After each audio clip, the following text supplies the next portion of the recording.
they be living in. Shalom, shalom. First, I like to give all praises on Shalom, shalom. First, I like to give all praises unto Yahweh, Ba'ashem Yahushai, Waharakat Kadash, and double honors unto the apostles and elders of Great Millstone, and honors to you brothers out there in the highways and the byways, teaching this word in all sincerity and in truth. And I just want to speak on this TI, calling out Lloyds of London. And the first thing I like to say is, when it comes to these celebrities, which is like the false nobility that we have in this modern day era, these celebrities represent a controlled nobility. All right, because and that's why the people seek to them, because they represent the nobility. It's a manufactured nobility, but that's what they represent. Well, what you got to consider is a lot of these celebrities, they are in a very compromised position. These hidden masters, they have information on them and tapes on them that these people did not want to get out, man. So they're like the perfect puppets, just like a lot of these politicians and people in different areas of power. In the intelligence community, it's known as having the wood on somebody.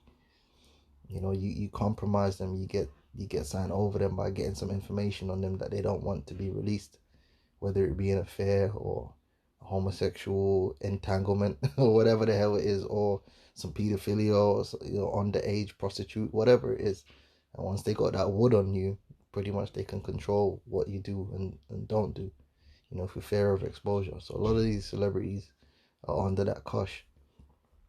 Now, this guy is talking about the Lloyds of London. Let's play about 20 seconds. There's a lot of shit going on with us, as a people, as a community, as a generation or generation, doing a lot of asking how we can find a way to get reparations.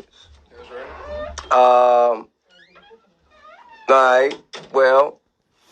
So basically, T.I. is calling for reparations from Lloyds of London, which it's funny because we've been over this whole Lloyds of London thing. By we I mean the brothers over here in the UK.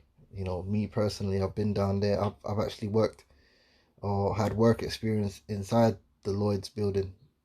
Down there is the inside out building in London. If I could show you, it's like an inside out building.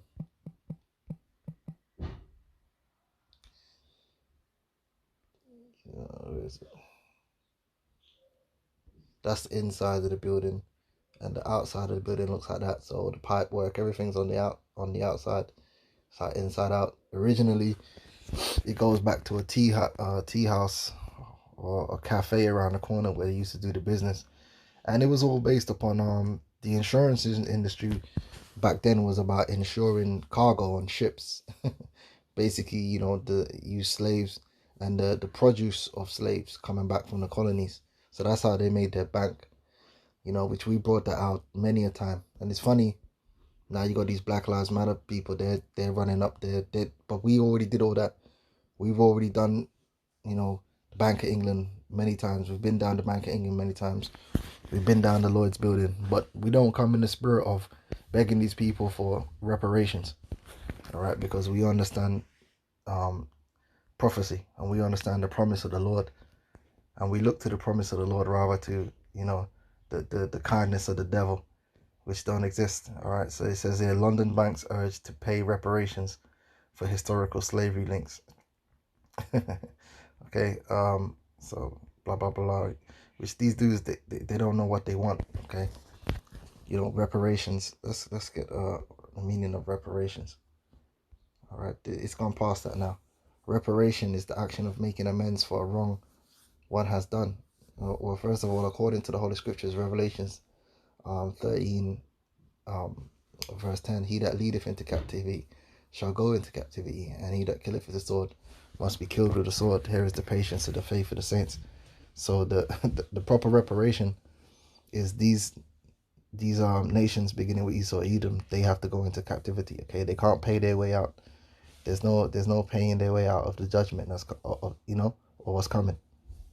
All right, just like if if you one of you Jakes get caught with a few dime bags, when you go into that court system and Esau gives you like 10, 15 years for possession and intent to supply and all that crap, you can't pay the judge off and say, well, you know what, judge, I got like 20 grand in my account, I'm just gonna pay 20 grand as reparation to the community, and you can forego that sentence. Hell no. If you got that 20 grand, they're gonna what's it called, well, they're gonna possess that 20 grand. So what they do with these drug dealers, like any money they've gotten from drug dealing, they'll take that anyway. So they'll take all the money that they've got, and they'll put them in jail.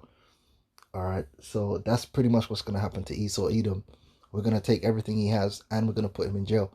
We're gonna put him in captivity, by providing payment or other assistance to those who have been wrong. So we it goes way beyond reparations, and that's what Jake don't understand, because they have no faith. They don't believe in the judgment of the Heavenly Father, which I'm gonna show you. All right, pursuant to Job, the 20th chapter and the 18th verse. Should I read up? Well, let me start from 15. It says, "He has swallowed down riches, and he shall vomit them up again. God shall cast them out of his belly." All right, so the judgment is not going to be of his own judgment. All right, a lot of you people are waiting on Esau to punish himself. That's like waiting on a murderer to punish himself. That's like if we, even in Esau's system, what if the police and the court system worked where the actual criminal judged themselves? How would that work? Let's say a guy's a serial killer, and he goes into the court, and the judge is going to say, well, what should your punishment be? Do you think that serial killer is going to meter out the proper righteous judgment unto himself? Hell no. He's going to say, well, time served, and he's going to walk out the courtroom. All right, you'll hardly find a criminal out there that's going to judge themselves appropriately. That's why there's a judge.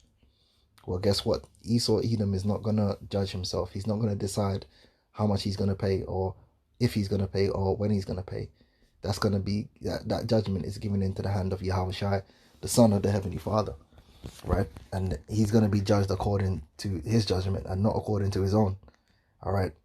So it says, he has swallowed down riches and have vomited them up again. But that's what's going to happen. God shall cast them out of his belly. He shall suck the poison of asps, right? The viper's tongue shall slay him. All right, Esau's going to get weakened. He shall not see the rivers, the floods, the brooks of honey, and the butter. Right? All this buttery neighborhoods they be living in, the good life they be living, that's going to be gone.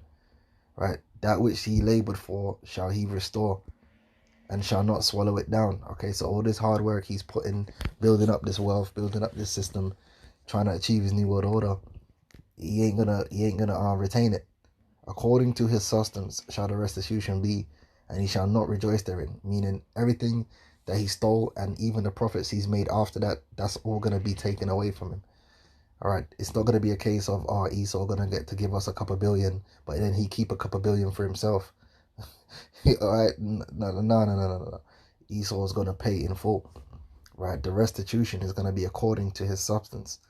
So you guys are wasting your time going down there, trying to get these psychopathic Edomites that rule this society to out of the goodness of their heart to give you reparations. That's madness. All right, trust in the Heavenly Father. That's what you need to be doing. The Lord is gonna deliver these devils into our hands, and they're gonna pay according to the scriptures. All right, this is Jeremiah 30 and 16. It says, therefore all they that devour thee shall be devoured. Okay, we're gonna devour Esau Edom. Right, when Yahushua returns, right, with the holy angels, right, we're going to conquer these nations, and then we're going to devour them, beginning with Esau Edom. You know what it means to devour someone? You devour them and digest them. That's what we're going to do. All right, we're gonna completely take over this devil, and all his resources, everything he has and he owns, we're going to digest it, we're going to break it down, and we're going to divide it up amongst ourselves as spoils. That's what it means to devour. Right, we're going to eat them up. Eat, man. You guys on the road should know what I'm talking about. And all thine adversaries, every one of them, shall go into captivity. So they're going into slavery. So not only are we going to take all their substance, everything, all their assets, but they themselves are going to become an asset, and their labor is going to become an asset, and they're going to be working for us. They're going to be our labor force. They're going to be our human resources for our building projects and whatsoever else we want. And on top of that, we're going to be punishing them anyway. All right, and they that spoil thee shall be a spoil. So they're going to be a spoil unto us. Not no damn reparations. They're not going to decide, no Edomite's going to sit there and write down a number on a piece of paper and give it to me. That's not going to happen like that. And all that prey upon them will I give for a prey. They're going to become a prey. When you're dealing with this begging for reparations business, that's not Esau becoming a prey. You're a charity case. You're out there. Nah, that's not how the lions roll. Well, prey animals. Basically, you out there like the prey begging for something from the predator. Now, when the Lord give us the power, Esau's going to be the prey, and we're going to be the predator. All right? And that's going to be that.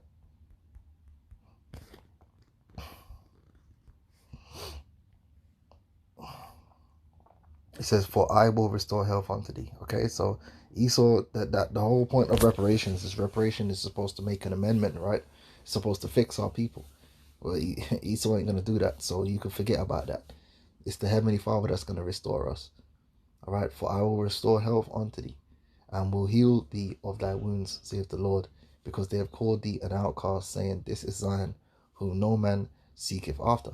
So when they're going out there and they're talking about the Lloyd's Bank and all these things, they shouldn't even mention reparations. All they should do is say, look, this is the wickedness that you've done, and this is the judgment of the Lord, and the judgment is coming. So keep your damn money while you can, because when the time comes, we're going to take the gold, the silver, the stone, everything, including you. All right, that according to the Holy Scriptures, and we ain't going to accept no less, because it's the promise of the Lord. All right, and the Lord is going to in Scripture says, in righteousness he doth judge and make war, and he's already judged. Okay, so it's just funny, man. All these cats come around now, and people pay attention to them, but the prophets were out there for years, and we were going to the Lloyd's building, we were going to the Bank of England and bringing out all that information. We was down at the sugar. In fact, I got to find some of these videos and re-upload them. We were going down there to the sugar museum down there at Canary Wharf, and exposing all that, and bringing out the scriptures. But Jake didn't want to take no notice then, but it is what it is. So with that, I'm gonna say shalom.